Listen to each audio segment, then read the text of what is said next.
I'm back in the beautiful inlet of Seashells, doing another roadshow today. I needed to go and have some alone time, a little isolation in the cabin. Hopefully you're all doing that too. Hopefully you're filling your own cups. It's important. I'm excited. I've got a really super incredibly knowledgeable guest on today. Without further ado, let's bring her in here and I'll stop my rambling. Kelley Johnson, how are you doing today? I'm incredible, Mark. I loved the intro, and mentioning the seashells kind of made me want to go to the beach this weekend. But I Yeah. don't have a beach near me, so I'm just going to live vicariously through you. Yeah, you could pretend, right? No, I completely butchered that intro, but that's okay. That's okay. I do every time. The I important love part it. is usually my guests bail me out. So I'm counting on you today, Kelley, All right, to let's do really this. to move this thing forward. So a little bit about you. Let's hear about you, your history in the industry. Take it away. Absolutely. Thanks, Mark. So happy to be with everyone today and super excited to dive into some dental stuff today. I'm definitely a self-founded dental nerd in the dental industry. So long background in the dental industry, sparring all the way back to roughly around 2005. I have a start that's really similar to a lot of people. It's just where I took it is what is a little bit unique. So started out at the front desk of a dental office. Trying to find my way through EagleSoft without formal training.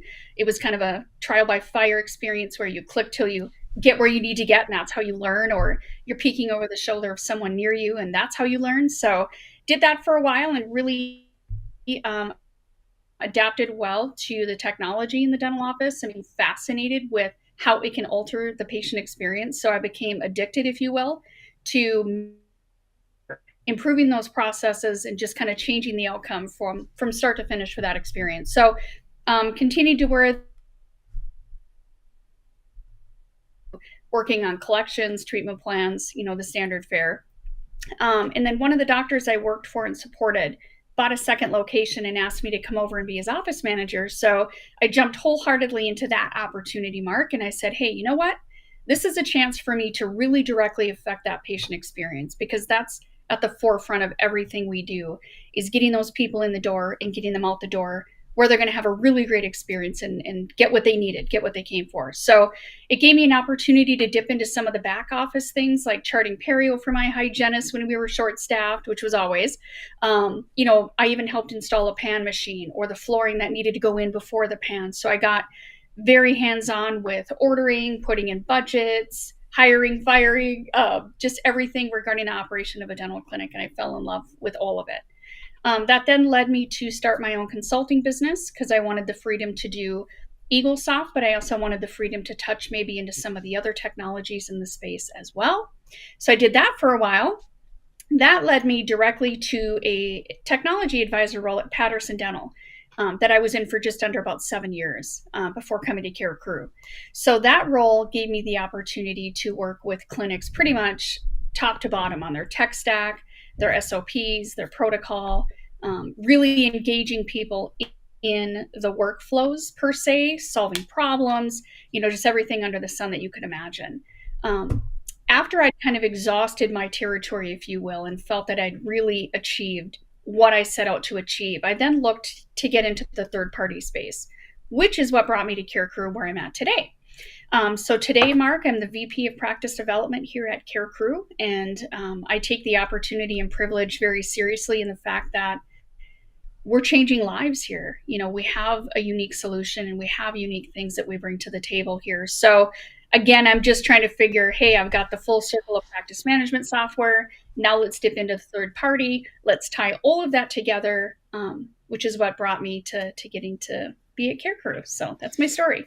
That's a great story. And it really gives you, you have the feather in your cap of actually having firsthand experience in the practice, which is paramount, I think, to, really talking about what solutions are needed and what the needs are in the practice. And there's the whole trust thing, right? You know what you're talking about. You've been there. You've seen it. Yeah.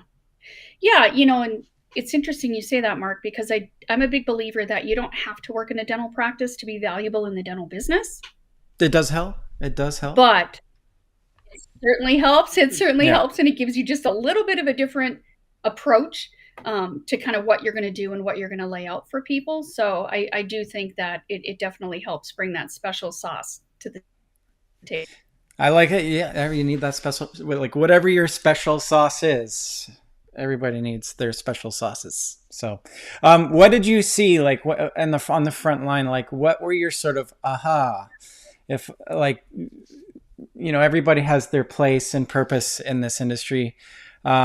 Where did you see yourself fit in on the dental team? Like, what value did you provide, and something that you're very proud about?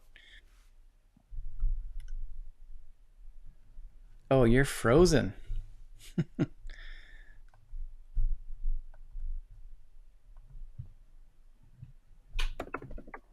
Oh, I think I can hear you. Did you hear my question? No, I didn't. It kind of froze up for a second there, Yeah, Mark. you. Did it Yeah, freeze for you too? yeah. That's okay. I'll just clip that after. So what I asked was, your experience in Okay. the practice.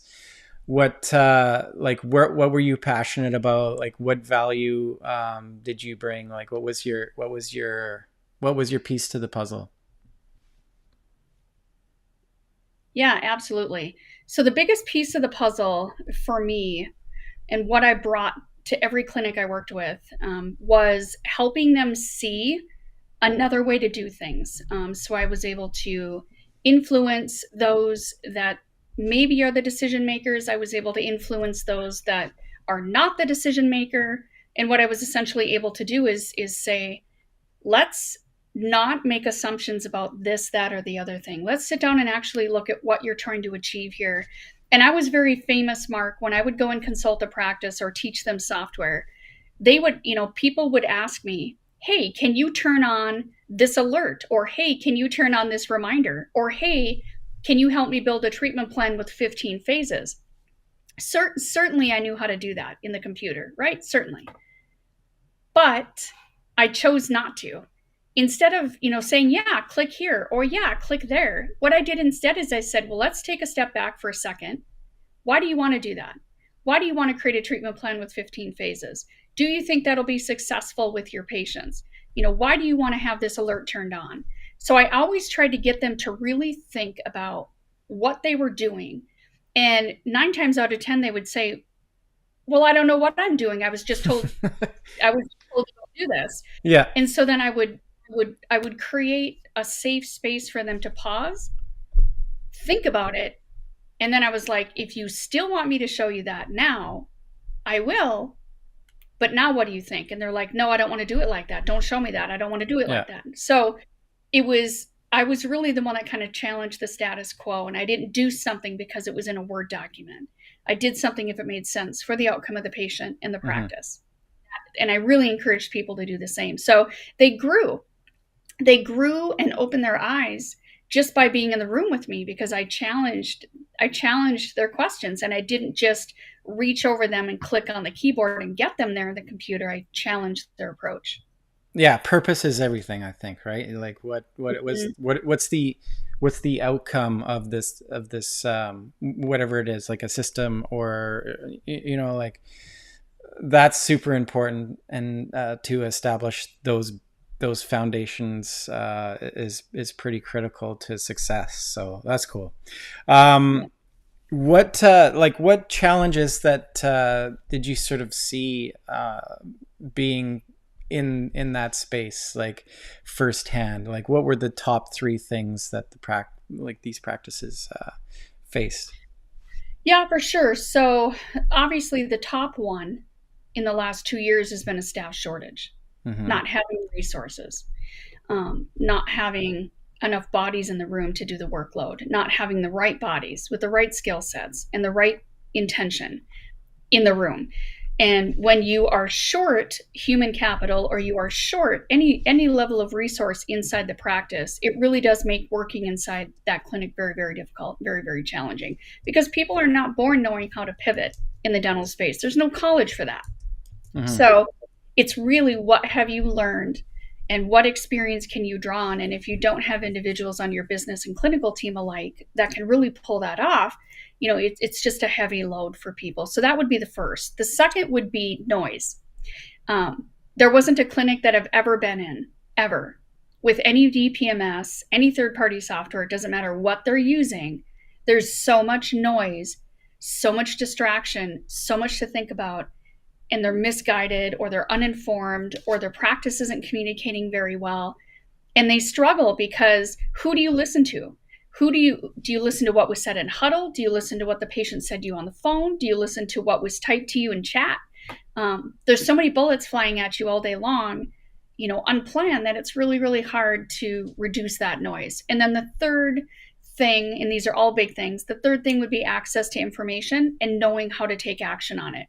So Mark, one of the things that I definitely saw on that third point, when we talk about accessing information in any business, whether it's your business there with DOD, or whether it's my business at CareCru, or these dental clinics, right?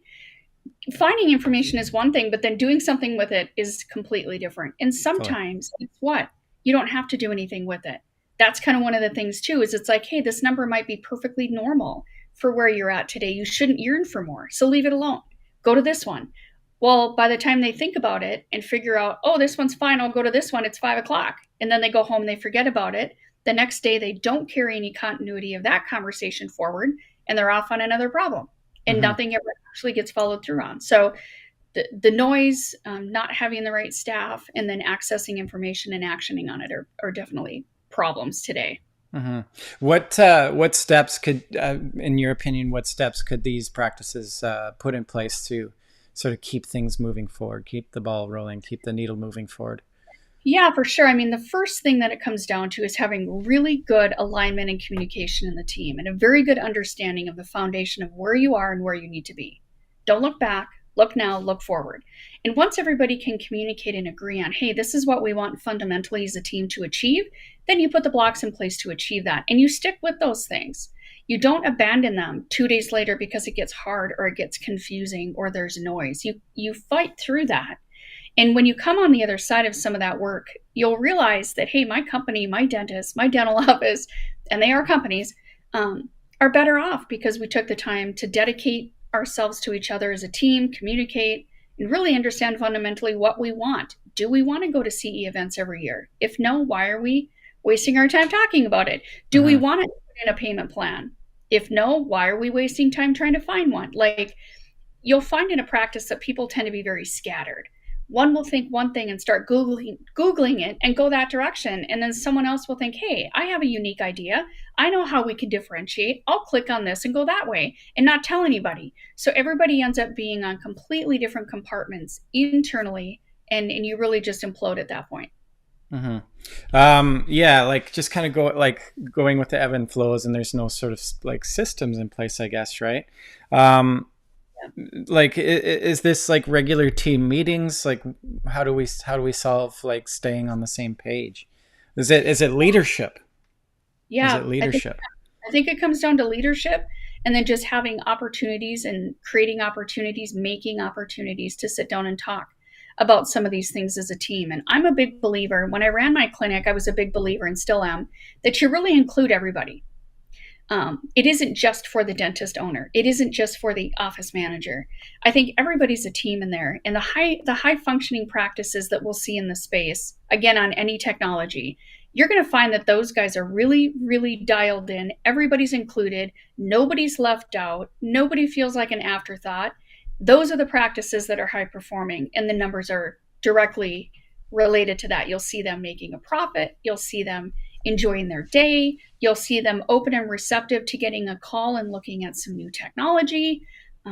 They'll just explore more because they feel comfortable. They feel confident in their space because they're all engaged together.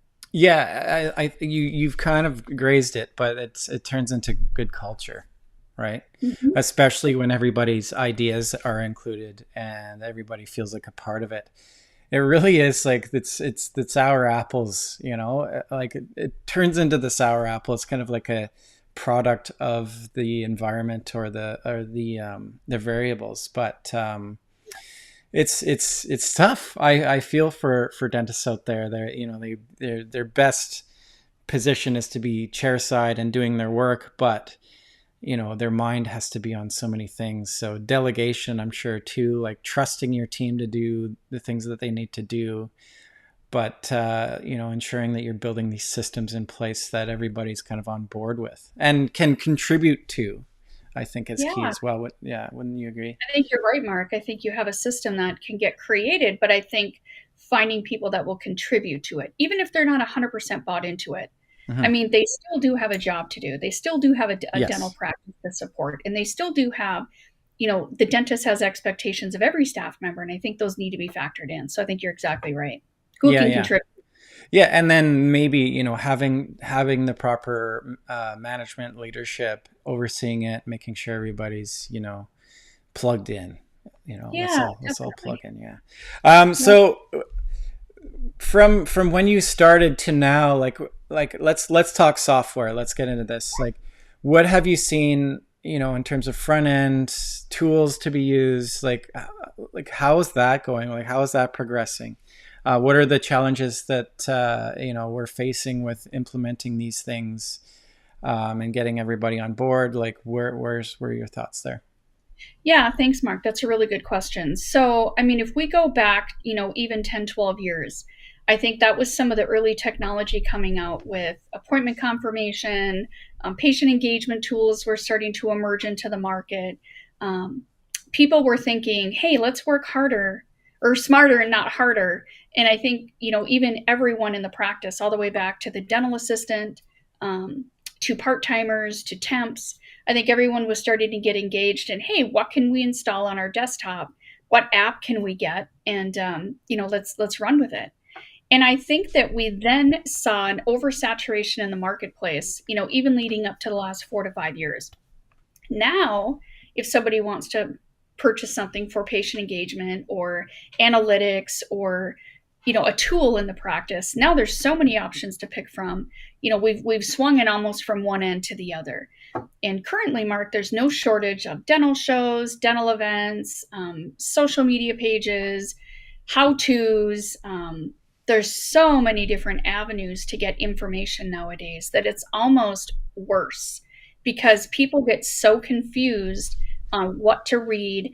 And then I'm sure they're just as guilty as I am. Like, you know, every day I'm like on LinkedIn, I'm on Facebook, I'm checking out other events that have happened, and I'm taking screenshots of things I liked, and then I'm Mm, saving those screenshots on my phone, or I make a folder called, you know, dental brilliance, or, you know, something. And then where am I actioning those? Where do I have time to actually go back through everything I saw on social or everything I saw at an event and actually implement it into my day to day? And then how do I know I've won by doing it? Right. sure. So Yeah. Yeah. I think everyone faces the same thought process, and there's just so much in the way. And then I think with that, Mark, coupled is the fact that there's some technology that gets implemented that doesn't work.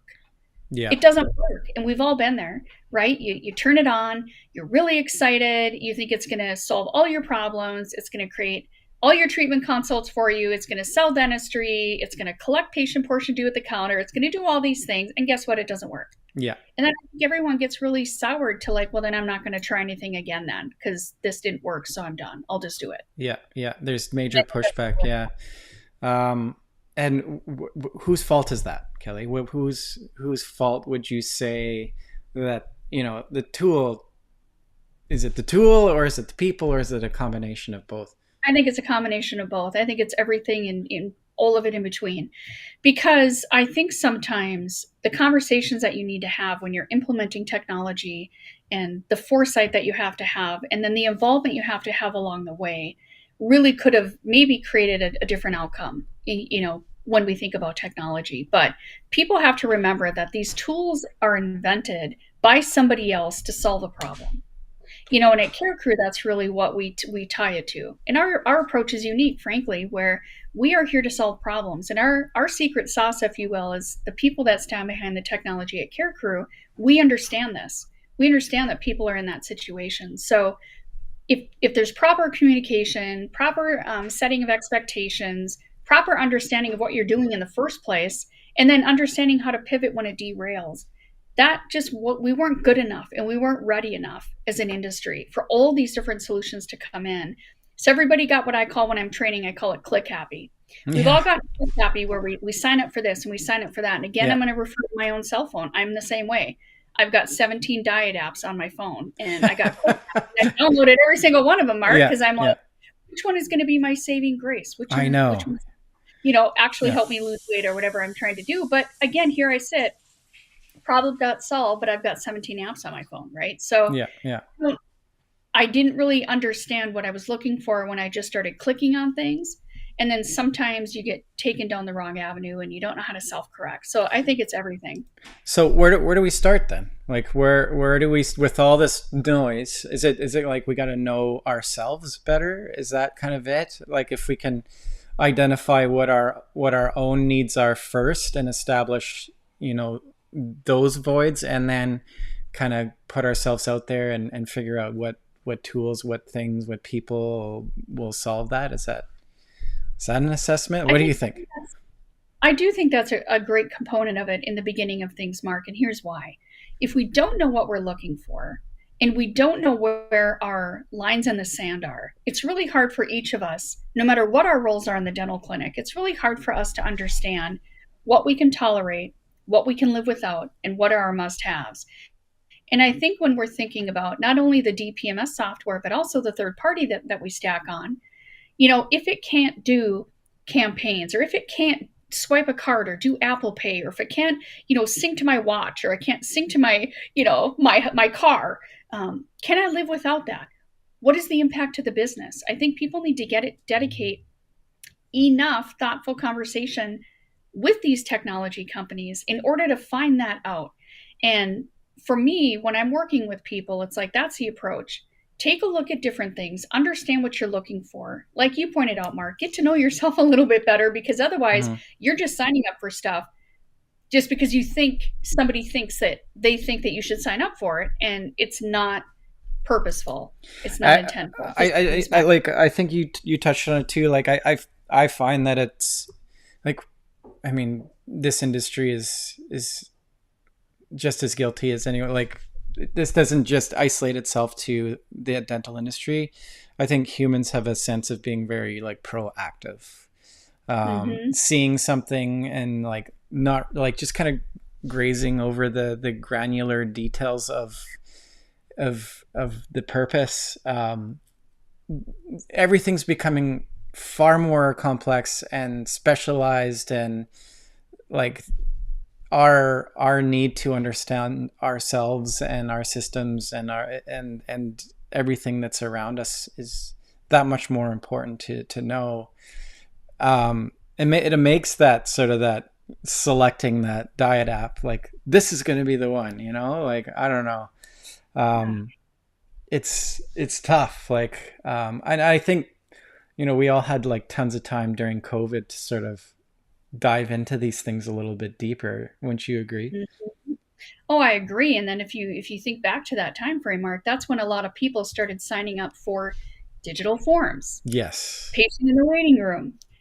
Oh my gosh, I need to be able to have this through a cloud-based platform because I couldn't access this from home. I couldn't get into my Dentrix or EagleSoft or Open Dental from home. Now I'm going to need this, and now I'm going to need that. But again, you can't always just stop and do an impact study every time, but you've got to dedicate at least a skosh of time to understanding what's going to happen when I just start going down these rabbit holes. You solve one problem, then you create three more. Where's your gain, as a company? And I think, another thing I always encourage offices to do when we talk about technology, Mark, and I'm sure you come across many, many people but that think the same thing, but I encourage people to find their voice in the practice. Make a pitch. If you've got a good idea, make a pitch to your doctor. Hey, I saw this at a show, or my friend saw this at a show, and I've thought about it. Here's where I think it would solve this problem. We'd have to keep an eye on these three, but make your pitch to your doctor, regardless of your role in the clinic, because I think everybody can kind of find their courage point and make a difference. Well, I think this is like why it's crucial that everybody does have a voice in the practice and everybody is listened to. When we think of, we're all working on different fronts of the practice, right? So that communication needs to sort of come into the center, and then a better, more informed decision will happen. That's kind of understanding yourself, right? Yeah. In a general sense, Kelley, like, what do practices need right now in terms of solutions? Like, what are like, if they don't have something in particular, what are they missing out on if they don't have these? Like, let's give me three top things that a practice really needs today. For sure. The first would be schedule utilization tools. So I'm a big proponent of the schedule is king in the practice. A lot of people say, "Hey, Kelley, can you help me fill my schedule?" I can help you fill it and make it productive. And that's in lies the difference. Everybody can put a square inside of a DPMS software, and it looks visually like a full schedule, and you end your day and you didn't meet any of your goals. So I think any tool that's going to help you fill your schedule, people need to lean into that, especially coming into 2024. We need to, with that comes the very important topic. These tie together into one for me, Mark, where when you have a productive schedule, and that happens to be full, you also have people coming in using their benefits properly. You're going to see an office that understands how to find out what those benefits are and properly communicate that in time to each of the patients. So that all ties into having a really healthy schedule. So that's number one. Number two is going to be education on what the practice is doing and where they want to go. And any tool that provides that education gets that conversation started. And that's one of the things I love about CareCru is I think it gets the conversation started. Educate, align, communicate. That's number two. And then number three, of course, is access to data and analytics. We have to understand how we've done and know where to take action. So don't just go find any analytics software that looks like a spreadsheet. Find something that actually has workflow tied to it. Because if you have workflow tied to that, it helps you know where to take action and where your start and end points are. So those would be the three biggest. I like that. Yeah. Like, and I always mention this too. It's, you can't manage what you don't measure. You need, like, we're living in a day and age where, we can get too granular with data, right? You don't want to spend, like, that's a rabbit hole that, you can go down if that's your thing. But at least having like a solid data set to allow you to implement informed decisions. And now we're in the day and age too where we can have the software actually act on the data as well. It's powerful stuff. And spoon feed us. Point. I want to be spoon fed, like, Mark, let's be spoon fed, Mark. Do this now. Do this now. Yeah. This is ice cream. I just want to eat ice cream. That's all I want to do. I just want to eat ice cream. Yeah. Dairy Queen tonight for Kelley. Oh, there you go. It's Friday, right? Yeah. As I referenced the diet apps, that's a great tie-in. There you go. Yeah. Stop the ice cream app. That's what we'll find, right? Yeah. Don't stop the ice cream app. We're kind of sitting in a bit of a holding pattern right now, Kelley. There's like a lot of interesting things that are about to be dropped with CareCru. We're also planning on expanding on this conversation as well. We want to bring on guests and really dive into these points here. I'm pretty excited about it. So we're going to get there. We wanted to start this chat here today to just get things going. Final thoughts, Kelley. Are you excited about where things are at right now? Like where's Kelley's mind at right now? Are you tired? Do you need a vacation? No, actually, this is the time of year, Mark, honestly, where I get the most excited because we're at the end of year, we're approaching Q4, and what that means to each and every dental office, each and every dental practice is we are now going to prepare to see how we did in 2023. We're going to be tying up our numbers. We're going to be celebrating success. We're going to be concerned about where we fell short. And then we're all going to have a lot of time off coming up here with Thanksgiving and Christmas. We're going to come in January. We're going to be completely renewed. And then we're going to look up in March and realize we didn't do anything. For me, this is the most opportunistic time in the business. So literally from September 1st through the end of March, as I just described, is my favorite time in the dental space because I think it's the most opportunistic to say, hey, we need to take this approach. We need to find those unique solutions that actually do stuff. We need to celebrate our team. We need to retain our people. We need to do all the things that we all hear about, but nobody's doing. And we need to connect with a partner like CareCru that can actually help us drive that into our practices and be that support mechanism when we need a little handholding, which sometimes we do. So, yeah, that's kind of where my head's at. I'm very, very excited about the next 3-4 months. Yeah, me too. And again, stay tuned. We're about to dive into more of these variables. Gonna keep it short today, Cal. Like let's get it into Friday mode here. But definitely stay tuned. We've got big plans, don't we? Yes, we do. Absolutely. We're going to celebrate our office managers, which, by the way, September is Office Manager Appreciation Month. So big shout out to anyone that's an office manager listening. I think it's the hardest job on the planet. So I look forward to anything, Mark, we can do to support those folks as well in that role. Well, why don't we make it a national holiday, like a week-long holiday? We should. Yeah. Let's do it. Let's do it. How can we celebrate our office managers and arm them with everything they need to be successful? Yeah, I love it. I love it. Okay. Stay tuned. Mark. Yeah, we'll chat soon. Thanks for your time. Yeah, you bet. Take care. Okay, bye. Bye.